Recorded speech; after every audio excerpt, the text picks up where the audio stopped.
Assalamu alaikum, chers frères et sœurs. Pourquoi certaines villes ou civilisations semblent-elles condamnées à disparaître sous le poids de leurs propres excès? Cette question, bien qu'intense, résonne profondément avec les récits que l'on trouve dans le Coran. À travers l'histoire, Allah a envoyé des avertissements clairs aux peuples qui s'égaraient, souvent par la voix de ses prophètes. Mais lorsqu'un peuple persistait dans la désobéissance, la corruption ou l'injustice, le châtiment divin devenait inévitable. Prenons l'exemple du peuple de Lot, mentionné dans le Coran. Ils vivaient dans des actes de dépravation et de transgression flagrante, malgré les avertissements répétés de leurs prophètes. Leur destruction n'était pas une simple punition, mais un rappel universel des conséquences de s'éloigner des lois divines. Ces récits ne sont pas de simples histoires, ils portent des leçons éternelles pour chaque époque, chaque société, chaque individu. Aujourd'hui, Los Angeles, ville emblématique du monde moderne, incarne un mode de vie qui pourrait susciter une réflexion spirituelle. Avec son industrie du divertissement, sa quête effrénée de richesse et parfois son éloignement des valeurs morales, elle devient un symbole des excès de notre époque. Cette vidéo n'a pas pour but de condamner, mais d'explorer. Que pouvons-nous apprendre de l'histoire des peuples mentionnés dans le Coran? Les leçons du passé pourraient-elles éclairer notre présent? Plongeons ensemble dans cette réflexion. Avant de commencer cette vidéo, n'oubliez pas de liker cette vidéo, car cela nous donne beaucoup de force pour continuer à partager du contenu bénéfique. Et je vous invite à vous abonner à notre chaîne et d'activer la cloche de notification pour rester informé de nos prochaines publications sur la foi islamique. Partagez-la avec vos proches et laissez un commentaire pour me dire ce que vous en pensez. Merci et bonne vidéo. Les signes divins dans l'histoire des civilisations. Le Coran regorge de récits puissants sur des civilisations qui, malgré leurs progrès matériels et leurs richesses apparentes, ont été détruites en raison de leur désobéissance envers Allah. Ces histoires ne sont pas seulement des rappels historiques, mais des leçons universelles pour toute l'humanité. L'exemple du peuple de Ad est l'un des plus marquants. Les Ad vivaient dans un confort exceptionnel, bâtissant des structures impressionnantes et jouissant d'un pouvoir immense. Cependant, leur arrogance les a poussés à rejeter le prophète Hud, paix sur lui, envoyé par Allah pour les guider. Ils méprisaient les avertissements et se vantèrent de leur puissance, oubliant que tout pouvoir provient d'Allah. En conséquence, une tempête violente et glaciale s'est abattue sur eux, les anéantissant complètement. Le peuple de Tamoud, quant à lui, avait reçu le prophète Salih, paix sur lui, pour les appeler à l'unicité d'Allah. Ils ont demandé un signe, et Allah leur a offert une chamelle miraculeuse. Cependant, au lieu de croire, ils ont tué cet animal, défiant ouvertement leur Seigneur. Leur arrogance et leur mépris ont conduit à leur destruction par un terrible tremblement de terre. Un autre exemple frappant est celui des habitants de Sodome et Gomorrhe, les contemporains du prophète Lot, paix sur lui. Leurs actes immoraux et leur insouciance face aux avertissements divins ont entraîné leur anéantissement par un renversement de leur terre suivi d'une pluie de pierres. Dans tous ces cas, les raisons mentionnées dans le Coran pour leur destruction sont claires. La désobéissance à Allah. Ils ont refusé de reconnaître la souveraineté d'Allah et ont suivi leur passion sans limite. La corruption généralisée, injustice, arrogance, immoralité et exploitation des faibles faisaient partie de leur mode de vie. Le rejet des prophètes, ces civilisations ont méprisé les messagers d'Allah et ignoré les signes envoyés pour leur guider.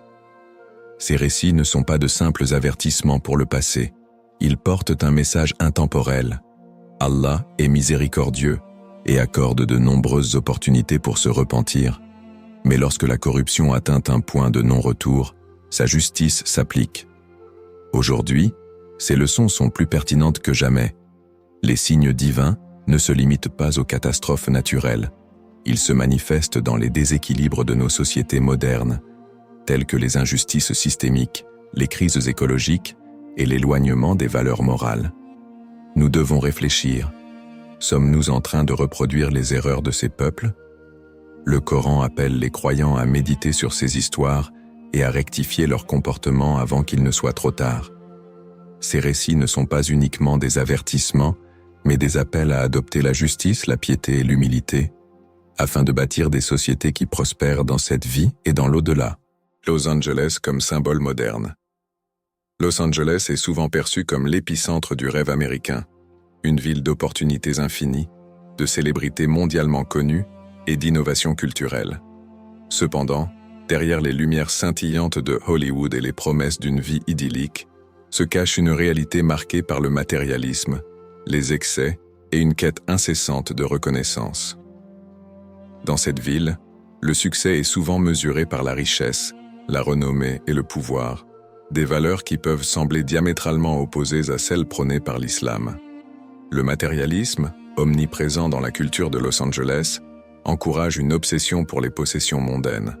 Des voitures de luxe aux maisons somptueuses, tout semble orienté vers une quête de biens qui offrent un statut, mais qui ne nourrissent ni l'âme ni le cœur. L'islam, en revanche, enseigne que la véritable richesse réside dans le contentement et la piété. La richesse ne réside pas dans l'abondance des biens, mais la richesse est la richesse de l'âme. Hadith rapporté par Muslim. L'idolâtrie de la célébrité est un autre aspect marquant de cette culture. Les stars de cinéma et les influenceurs sont érigés en modèles à suivre, et leur mode de vie devient un standard pour des millions de personnes. Cependant, l'islam met en garde contre l'idolâtrie sous toutes ses formes, qu'elles soient physiques ou symboliques. Adorer ou idolâtrer des individus pour leur statut ou leur succès éloigne les croyants de leur véritable objectif: adorer Allah seul. La luxure et la recherche du plaisir immédiat sont également profondément ancrés dans cette culture. Que ce soit à travers l'industrie du divertissement ou les styles de vie promus, Los Angeles est souvent associé à une liberté sans limite, parfois déconnectée de la morale et de la modération. L'islam, au contraire, insiste sur l'importance de la modestie, de la chasteté et du respect des limites fixées par Allah pour préserver l'équilibre spirituel et social. Ces caractéristiques de Los Angeles rappellent certains récits coraniques. Par exemple, le peuple de Lot, paix sur lui, était connu pour ses excès et sa transgression des limites divines. Tout comme les habitants de Sodome et Gomorrhe, ils ont ignoré les avertissements du prophète et ont persisté dans leur corruption, entraînant leur destruction. De même, les Tamouds, malgré leur prospérité et leur richesse, ont refusé de reconnaître la souveraineté d'Allah et ont choisi de suivre leur passion. Cependant, il est crucial de souligner que le jugement appartient à Allah seul. En tant que croyants, il ne nous appartient pas de condamner une ville ou ses habitants. Allah est le juste, le clément et le miséricordieux. Lui seul connaît les cœurs et les intentions, et c'est à lui qu'appartient le droit de juger. Ce qui peut nous sembler condamnable pourrait cacher des aspects positifs que seul Allah perçoit. De plus, Los Angeles est aussi un lieu où des individus cherchent sincèrement à s'améliorer, à aider les autres et à trouver un sens à leur vie. Les musulmans qui y vivent jouent un rôle important en montrant par leur comportement l'exemple des valeurs islamiques, même dans un environnement parfois éloigné de la spiritualité. Cette réflexion n'est pas une critique ou une condamnation, mais un appel à la prise de conscience. Comme les récits coraniques nous le rappellent, chaque civilisation est confrontée à des défis spirituels. Le but est d'apprendre de ces histoires et de s'assurer que nous alignons nos vies sur les valeurs qui plaisent à Allah, peu importe où nous vivons. Los Angeles, comme symbole de notre époque, nous invite à réfléchir sur la direction que prend notre monde et à agir pour redresser nos priorités avant qu'il ne soit trop tard. Les péchés et leur impact collectif. En islam, les péchés ne concernent pas seulement l'individu, mais ils ont aussi un impact profond sur la communauté dans son ensemble.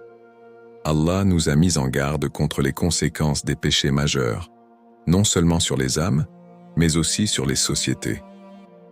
Quand une communauté s'éloigne des commandements divins, les répercussions peuvent être spirituelles, sociales et matérielles. Les péchés majeurs, ou kaba'ir, sont des actes graves qui entraînent la colère d'Allah. Parmi eux, on trouve le vol, l'injustice et surtout la désobéissance à Allah et à ses commandements. Le vol. En volant, une personne prive autrui de ce qui lui appartient légitimement.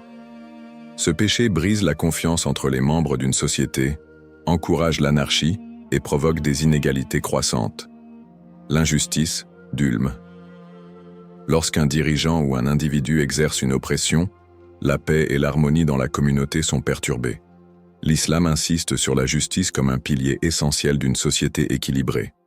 La désobéissance à Allah, refuser de suivre les lois divines, en public ou en privé, engendre une perte de baraka, bénédiction, et attire des épreuves sur la communauté.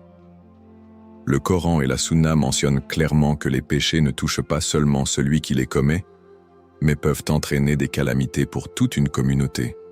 Allah dit dans le Coran « Et craignez une épreuve qui n'affligera pas exclusivement les injustes d'entre vous, et sachez qu'Allah est dur en punition. » Sourate Al-Anfal, 8h25. Cela illustre le concept de responsabilité collective. Lorsqu'un peuple tolère ou banalise les péchés, il en subit collectivement les conséquences. Conséquences spirituelles et matérielles.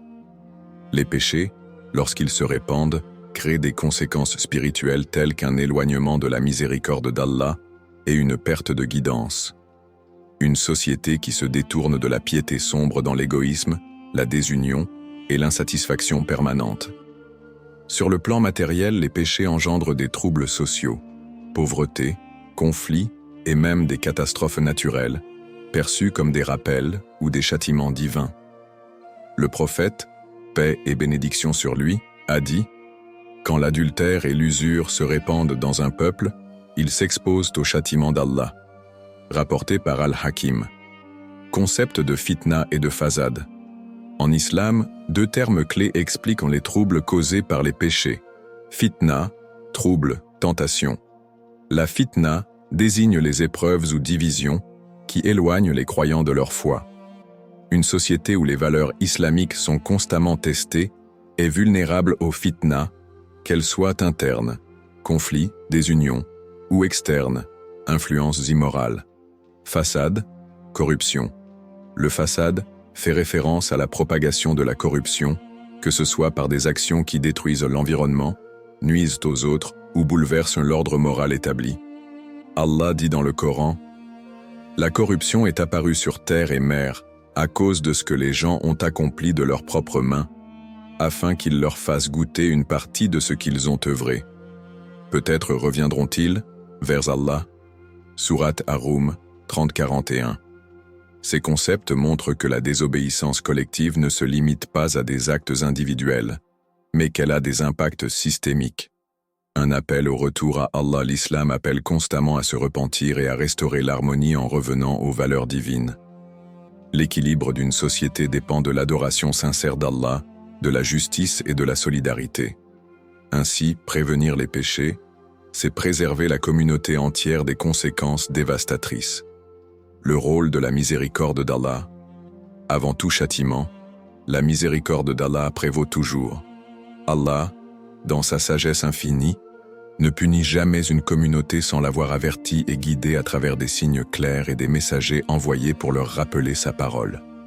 Cette miséricorde divine est un thème récurrent dans le Coran, où Allah démontre qu'il donne toujours aux gens la possibilité de se repentir et de corriger leurs erreurs avant que la punition ne soit décrétée. Les signes, les avertissements et les prophètes envoyés. La mission des prophètes a toujours été un acte de miséricorde. Ils ont été envoyés pour appeler leur peuple à adorer Allah seul et à s'écarter des pratiques qui attirent la colère divine. Par exemple, le prophète Noé, paix sur lui, a prêché pendant 950 ans, appelant son peuple avec patience et compassion, mais seuls quelques-uns ont répondu. Le prophète Lot, paix sur lui, a averti son peuple des conséquences de leurs excès, mais ils ont persisté dans leur désobéissance. Le prophète Chouaïb, paix sur lui, a exhorté son peuple à être juste dans leurs transactions, mais ils ont ignoré ses avertissements. Ces récits montrent qu'Allah n'abandonne jamais une communauté sans leur avoir donné des opportunités claires de se réformer. Chaque châtiment a été précédé par des signes, des avertissements et des rappels constants. La place de la repentance, Tauba. L'un des aspects les plus beaux de la miséricorde d'Allah est qu'il accepte toujours la repentance sincère, Tauba, peu importe l'ampleur des péchés. Allah dit « Et votre Seigneur est le pardonneur, détenteur de la miséricorde. S'il saisissait les gens pour ce qu'ils acquièrent, il leur hâterait certainement le châtiment. Mais il leur a fixé un terme qu'ils ne sauraient éviter. Sourate Al-Kahf 18-58. Cette parole divine montre qu'Allah retarde même le châtiment pour donner aux gens le temps de se repentir. Tant qu'il existe des croyants sincères ou des individus prêts à revenir à Allah, la destruction est suspendue. C'est pourquoi le prophète Muhammad, paix et bénédiction sur lui, a dit « Allah tend sa main dans la nuit pour accueillir le repentir de celui qui a péché le jour, et tend sa main dans la journée pour accueillir le repentir de celui qui a péché la nuit. » Rapporté par Muslim. Verset sur l'importance de revenir à Allah. Le Coran regorge d'appels au retour à Allah pour éviter les punitions. Allah ne détruit point les villes injustement, alors que leurs habitants sont des réformateurs. Sourate Hud 1117. S'ils s'étaient repentis et avaient cru, nous leur aurions certainement accordé la miséricorde. Sourate Az-Zumar 13-6 chinois, 5-6 chitré. Ces versets illustrent qu'Allah, dans sa bonté infinie, attend que ses serviteurs reviennent à lui avant de décréter une punition. Même face à une désobéissance persistante, la porte de la miséricorde reste ouverte et l'espoir de réformation est toujours encouragé. Un rappel pour tous. Le rôle de la miséricorde divine est une invitation constante à ne jamais désespérer de la bonté d'Allah. Peu importe les erreurs passées, un retour sincère à Allah peut effacer des péchés et sauver des communautés entières de la destruction. C'est un appel à reconnaître la bienveillance infinie d'Allah et à œuvrer pour la réforme et la justice, car il est le plus miséricordieux des miséricordieux. Pourquoi cette question est importante pour les croyants? La question de savoir pourquoi Allah aurait décidé de détruire une ville, réelle ou hypothétique, est un sujet de réflexion profonde pour les croyants. Elle transcende l'histoire pour devenir une interrogation sur l'état spirituel et moral de l'humanité. À travers cette réflexion, les croyants sont invités à examiner leur propre société et leur comportement et à évaluer s'ils suivent le chemin qu'Allah a prescrit. Lien avec la société actuelle? Un chemin similaire? De nombreuses civilisations mentionnées dans le Coran ont été détruites pour leur désobéissance, leur corruption et leur rejet des enseignements divins. En comparant ces récits à la société actuelle, il est légitime de se demander si l'humanité ne s'engage pas dans une voie similaire. Les signes d'un déclin spirituel et moral sont omniprésents. La normalisation des péchés majeurs. Dans le monde moderne, des comportements naguère considérés comme inacceptables ou immoraux sont aujourd'hui encouragés ou banalisés. La course effrénée au matérialisme. Le matérialisme domine les valeurs humaines, reléguant la foi et la spiritualité au second plan. L'indifférence à l'oppression. Les injustices, les inégalités et les guerres sont tolérées, et peu de personnes se lèvent pour défendre les valeurs universelles prônées par Allah. Ces similitudes incitent les croyants à s'interroger. Sommes-nous, en tant qu'individus et en tant que société, sur le point de mériter un châtiment similaire à celui des civilisations disparues? Cette réflexion nous pousse à revenir aux enseignements divins pour éviter de répéter les erreurs du passé. Un appel à la réflexion individuelle et collective Allah nous invite constamment à réfléchir et à tirer des leçons des récits du Coran. Chaque croyant doit évaluer sa relation avec Allah et son rôle dans la société. Réflexion individuelle. Suis-je en train de vivre en conformité avec la volonté d'Allah? Ai-je des péchés que je dois abandonner et des actes de bienfaisance que je dois multiplier? Réflexion collective. Faisons-nous assez pour prévenir le mal dans nos communautés? Sommes-nous solidaires face aux défis moraux et spirituels? Cette question n'est pas destinée à juger les autres, mais à pousser chacun à améliorer son comportement et à agir comme un agent de réforme dans la société. L'importance d'obéir à Allah et de suivre le chemin droit à Allah a défini le Sirat al-Mustaqim, le chemin droit, comme la voie de ceux qui recherchent sa guidance et sa satisfaction. Cette voie repose sur l'obéissance à ses commandements et sur l'adoption d'une vie équilibrée, centrée sur la justice, la piété et la bienveillance. Dans le Coran, Allah dit « Celui qui suit mon chemin ne s'égarera pas et ne sera pas malheureux. » Sourate Taha 20-23. Suivre cette voie est essentiel pour éviter les erreurs des peuples passés. En effet, s'écarter du chemin droit entraîne non seulement des conséquences spirituelles, mais également des troubles sociaux et des désordres qui affectent le monde entier. Promouvoir le bien et interdire le mal, une responsabilité collective. L'islam enseigne que chaque croyant a la responsabilité de promouvoir le bien, amr bil ma'rouf, et de décourager le mal, nahi anil munkar. Ce principe est essentiel pour maintenir l'équilibre dans la société. Le prophète Muhammad, paix et bénédiction sur lui, a dit « Celui parmi vous qui voit un mal, qu'il le change de sa main. S'il ne peut pas, alors par sa langue, et s'il ne peut pas, alors dans son cœur, et c'est là le plus faible degré de foi. » Rapporté par Muslim. Laisser les péchés et l'immoralité se répandre sans intervenir revient à encourager ces comportements par le silence. L'histoire nous montre que les peuples détruits étaient ceux qui non seulement désobéissaient à Allah, mais aussi laissaient leur société sombrer dans la corruption sans tenter de réformer. Une opportunité pour revenir à Allah. Cette réflexion sur la destruction potentielle d'une ville n'est pas un appel à la fatalité, mais une chance de revenir à Allah. Tant que les croyants restent engagés à promouvoir le bien et à suivre les enseignements d'Allah, ils peuvent espérer sa miséricorde et sa protection. La question devient donc un outil puissant d'introspection et de réforme, permettant à chacun de renforcer sa foi et de jouer un rôle actif dans l'amélioration de la société. Une vision d'espoir et de transformation. Malgré les récits de destruction des civilisations passées, l'islam offre une vision d'espoir et de transformation, soulignant que la miséricorde d'Allah est plus vaste que toute erreur. Il existe de nombreux exemples dans l'histoire coranique où des peuples ont échappé à la destruction grâce à leur repentir sincère. Ces récits offrent une perspective précieuse pour les croyants, leur rappelant qu'il n'est jamais trop tard pour revenir à Allah et demander pardon.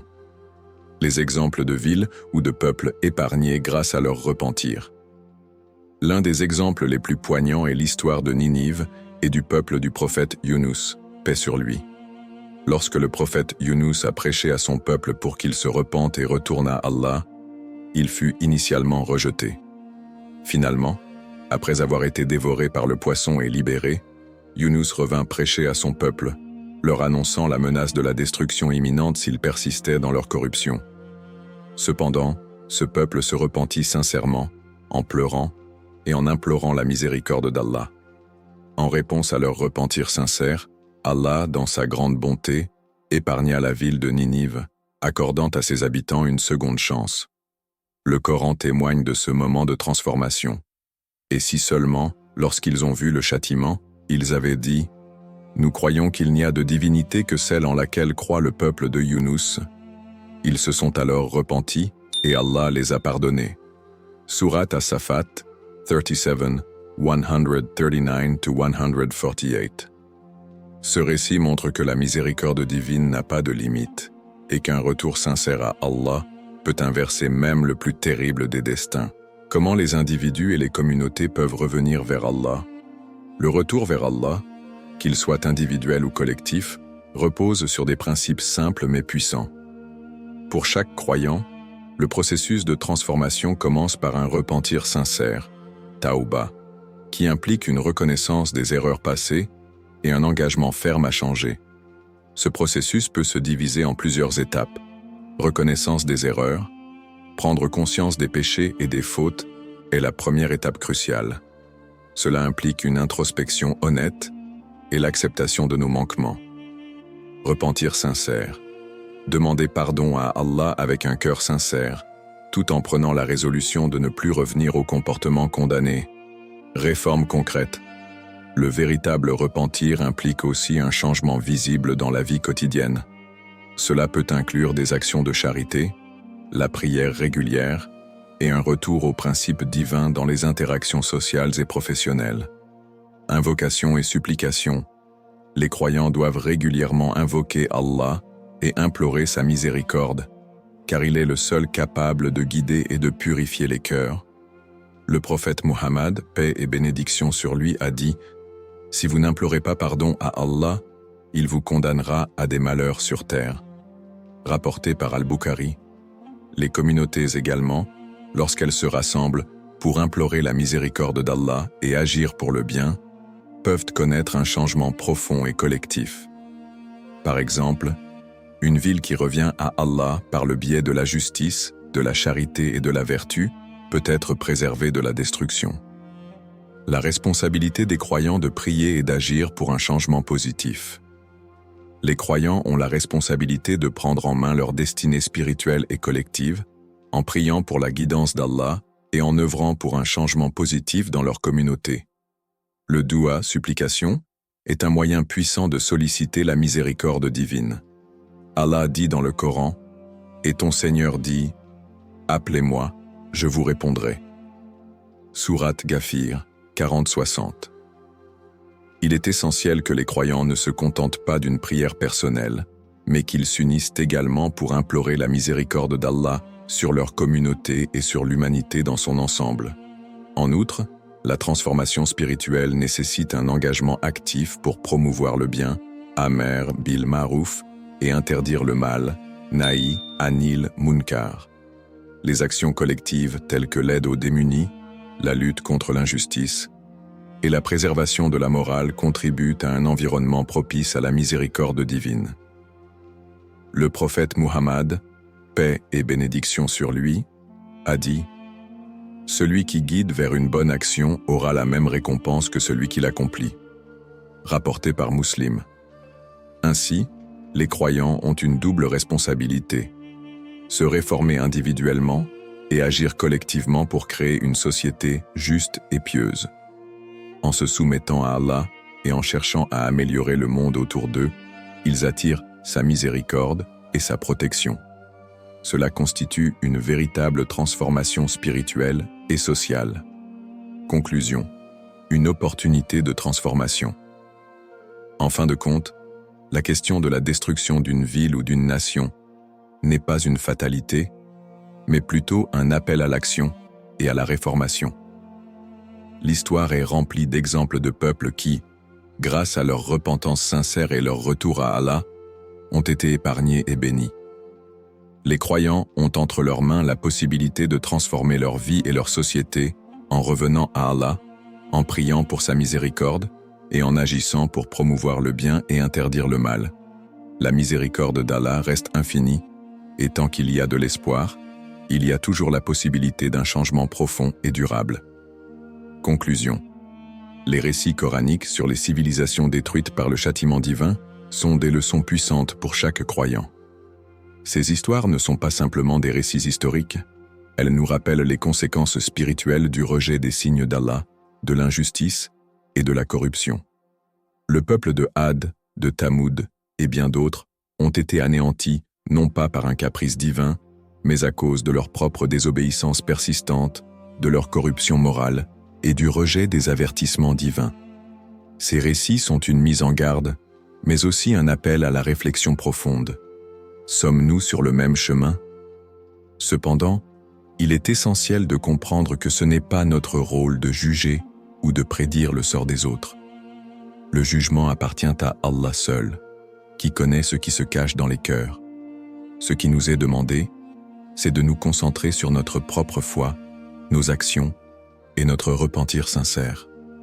Au lieu de pointer du doigt, chaque croyant doit se poser la question: qu'ai-je fait pour plaire à Allah aujourd'hui?